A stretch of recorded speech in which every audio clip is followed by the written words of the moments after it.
나가자 예수님의 어린 군대들, 예수님을 앞세우고 마귀와 힘껏 싸워 승리 거두자. 우리는 사랑의 군대. 네, 저 초등학교 때 그 불렀던 어린 군대들이었나? 제목이 정확하게 기억은 안 나는데요. 이 예수님의 어린 군대로서 마귀와 싸워서 승리를 거두고 산도 바다도 넘고 건너서 앞으로 영생의 길 찾자, 이런 가사를 갖고 있습니다. 군대 그러면은 일단 가장 큰 특징이 상명하복이에요. 절대적인 명령, 상관의 명령에 무조건 복종을 해야 되는 거죠. 그 어기면 항명죄로 즉각 처형되는 그런 무서운 규율이 있습니다. 그리고 두 번째로 집단이라는 거예요. 나 홀로 군대는 없죠. 여러 사람이 함께 집단을 이루어서 계급 사회 안에서 이제 조직을 구성하고 또 전투 단위를 소대, 중대, 대대, 연대, 사단, 이렇게 전투 집단의 단위를 정하죠. 그리고 무엇보다 가장 중요한 것은 군대가 존재하는 이유겠죠. 바로 그 나라, 그 민족의 생명과 안정을 보장하기 위해, 지키기 위해, 외적으로부터 자 국민을 보호하기 위해 군대는 존재하는 겁니다.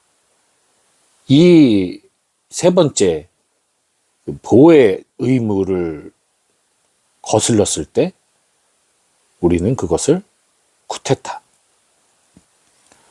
반역이라고 부르죠.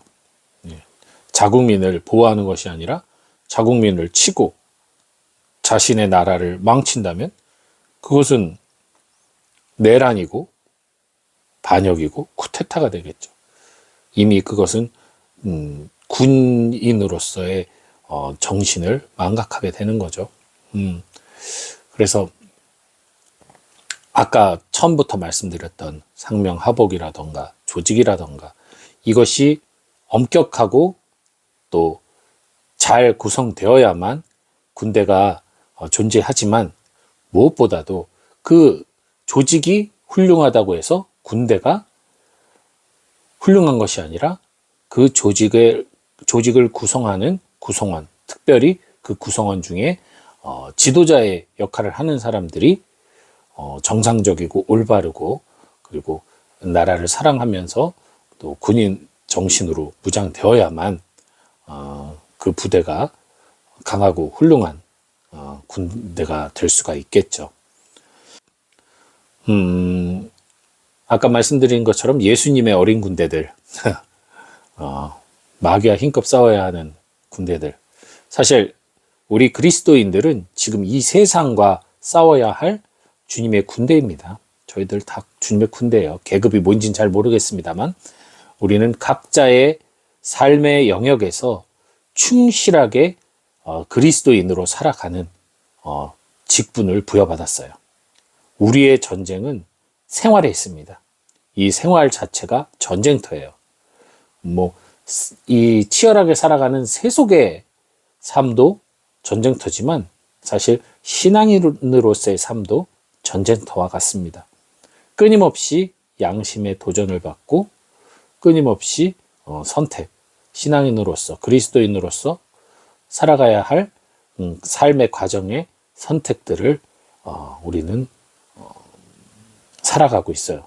그래서 매일매일의 그 미션을 수행하면서 보다 더 주님께 다가가기 위해, 또 주님의 나라를 세상에 더 많이 확장시키기에 우리는 악과 전쟁을 벌이고 있죠.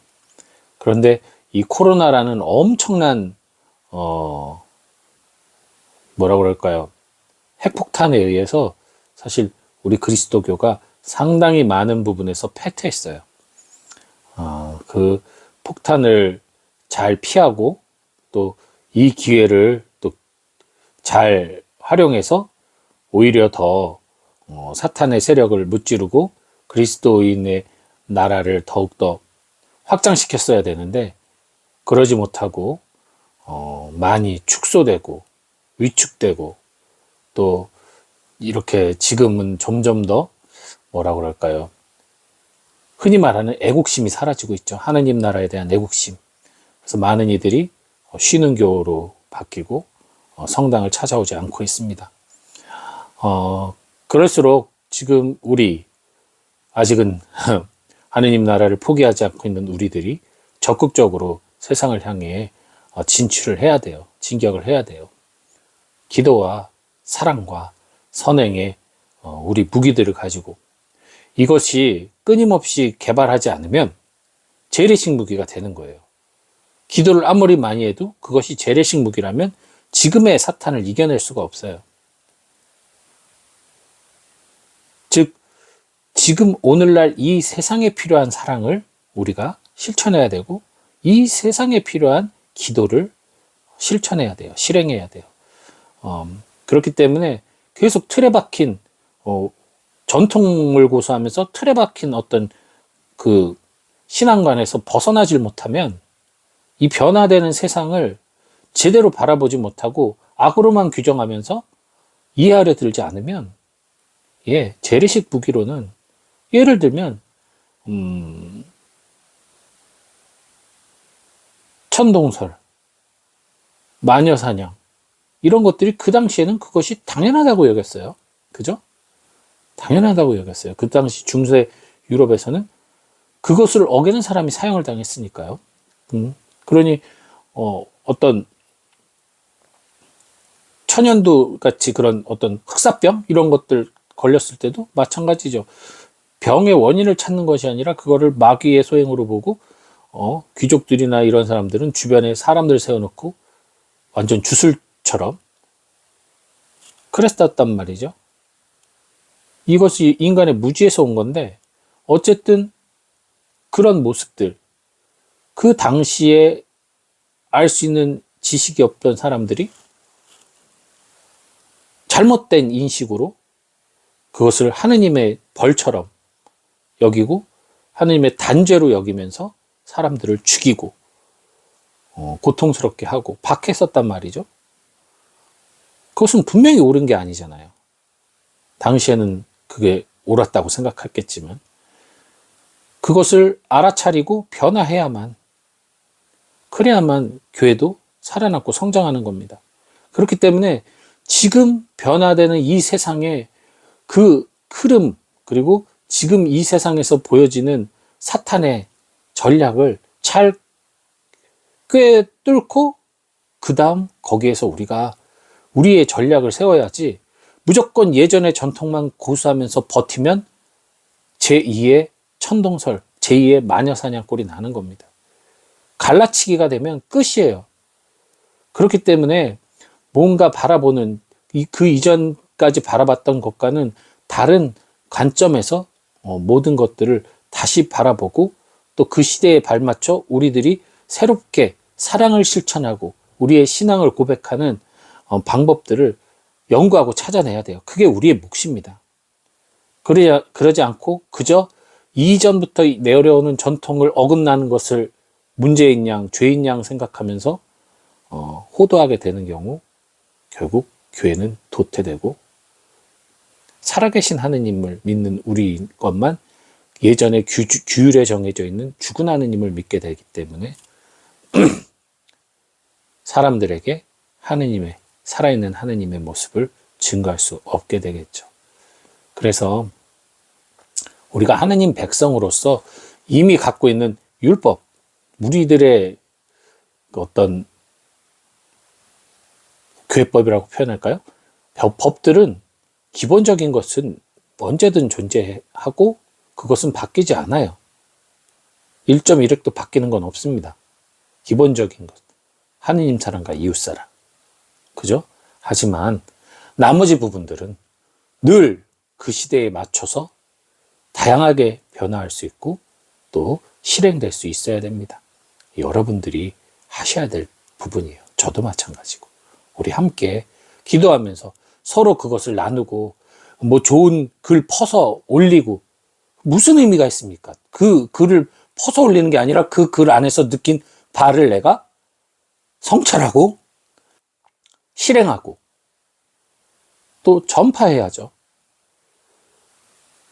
좋은 글 퍼다 올리고 내가 내 눈에 익는 글 퍼다 올려서 그것만 사람들에게 강조하고 자기 의견이 거기 없고 그냥 무조건 동조만 하는 것은 그것은 신앙의 성장에 그닥 도움이 되지 않습니다. 하느님이 우리에게 자유의지를 주었을 때는 그런 좋은 것들을 그냥 받아들이는 것이 아니라 그것을 통해서 내가 신앙적으로 영적으로 성숙하고 또 그 성숙한 성찰과 통찰을 이웃들에게 전할 수 있는 주체적 사고가 필요하다는 것. 내가 하느님을 따라가기로 결심하고 내가 그분의 나라를 향해 걸어가야 되는 거지. 그저 주어진 것들의 흐름에 맞춰서 그냥 그런가 보다 하고 따라가다 보면 나도 모르게 다른 존재에게 속아 넘어가서 엉뚱한 길을 걸어갈 수도 있다라는 사실 잊지 마시고 끊임없이 내가 지금 어디로 가고 있는지, 내가 어떠한 마음을 먹고 있는지, 내가 이 시대의 흐름을 잘 파악하고 있는지 성찰해 보시기 바랍니다. 오늘날 세상이 타락할수록 가톨릭 교회 신자분들 중에 더욱더 완고해지는 분들이 계세요. 신부님들도 그렇고. 완고해진다는 건 뭐냐면 세상을 악으로 규정하다 못해 모든 것들을 다 악과 사탄으로 보고 있어요. 예수님을 십자가에 못 박은 사람들을 예수님은 악이라고 규정하지 않으셨어요. 오히려 아버지께 용서를 청하면서 이들은 모른다라고 얘기를 하셨습니다. 그런데 지금 아이돌도 악이고 우리나라 지금 나오는 연예 모든 문화 악이고 사탄이고 교황도 사탄이고 큰일 났어요. 응? 교회도 사탄이 그냥 너무 많이 있고 모든 것을 그렇게 사탄으로 몰아가면서 하느님을 알려줘야 될 사람들을 하느님을 몰라서 하느님에 대해서 알려줘야 될 사람들을 사탄으로 규정해버리는 경우들이 있습니다. 지금 완고한 신앙, 진리의 책 같은 거 읽고 교회에서 분명히 그것을 주의를 주었음에도 불구하고 그 주의를 준 교회를 비난하면서 거기 있는 글을 퍼서 올리면서 많은 이들을 사탄, 악으로 몰아가고 그것에 대해서 좀 더 숙고해보자고 성찰해보자고 이야기하는 사람마저도 사탄에게 물들었다라고 이야기하는 분들이 계시더라고요. 그거 보면서 자신들만 하느님의 진리를 깨달은 것처럼 얘기하고 정말 단순하게 말하면 내가 맞을 수도 있고 그분이 맞을 수도 있어요. 혹은 내가 틀릴 수도 있고 그분이 틀릴 수도 있어요. 그런데 그것을 자신이 확고하게 자신만 옳다라고 하는 순간 모든 것은 거짓이 되죠. 자신 이외에. 그렇게 될 경우 정말 하느님의 명령이 떨어졌을 때 과연 승복할 수 있을까요? 내 뜻이 그러지가 않은데 내 뜻이 하느님의 뜻인데 라고 하면서 당신이 아무리 나의 상관이라 할지라도 내 뜻이 바로 하느님의 뜻이기 때문에 당신은 거짓 하느님이라고 생각한다. 사탄이라고 생각한다. 라고 생각할 수도 있죠. 그렇기 때문에 끊임없이 식별해야 되는 겁니다. 한번 정했으니까 그것으로 끝까지 가는 것이 아니라 끊임없이 신학은 성찰을 해야 돼요. 신학은 완전한 게 아니거든요. 인간의 학문이기 때문에. 그렇기 때문에 여러분 그런 식별도 되게 중요합니다. 우리가 따르는 주님이신 하느님, 우리가 명령에 복종해야 될 하느님은 살아계신 분이에요. 규율의 어떤 말마디에 붙잡혀 계신 분이 아니란 말씀이죠. 언제든 당신이 새롭게 바꿀 수 있는, 어제까지 생각했던 것을 바꿀 수 있는 분이세요. 생각을 돌이키실 수 있는 분이세요. 그런 증거는 성경에 여기저기 나와 있죠. 그렇기 때문에 우리가 하나님을 완고한 존재로 만들고 무조건 심판하는 존재로 여기게 해서 자꾸만 영적 전쟁 운운하면서 대단히 심각한 것을 운운하면서 사람들로 하여금 불안을 조장하게 하는 것. 심지어 신앙 안에서 행복하게 살아가는 것, 안정되게 살아가는 것마저도 사탄의 유혹이라고 말하는 분들, 부디 여러분들 안에 평화가 있길 바랍니다.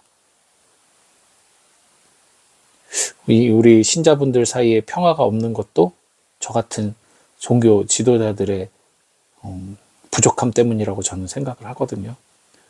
안정감을 주지 못하는, 신앙에 그만큼의 확신을 주지 못하는, 믿음의 확신을 주지 못하는 저희의 어리석음들이 신자들로 하여금 스스로 자구책을 찾게 하고, 그러다 보니 잘못된 신앙관이나 믿음관으로 갈 수밖에 없게 만드는 저희의 부족함, 지도자들의 부족함을 저도 반성합니다. 좀 더 열심히 공부하고 열심히 기도하고 성찰해서 여러분들이 이 진짜 영적 전쟁, 진짜 사탄과의 전쟁에서 죽임을 당하거나 상처 입지 않도록 좋은 무기들 제공하고 또 좋은 전략을 짜도록 하겠습니다. 여러분도 힘내시고요. 예, 오늘도 승리하는 하루 되시기 바랍니다. 주님 평안.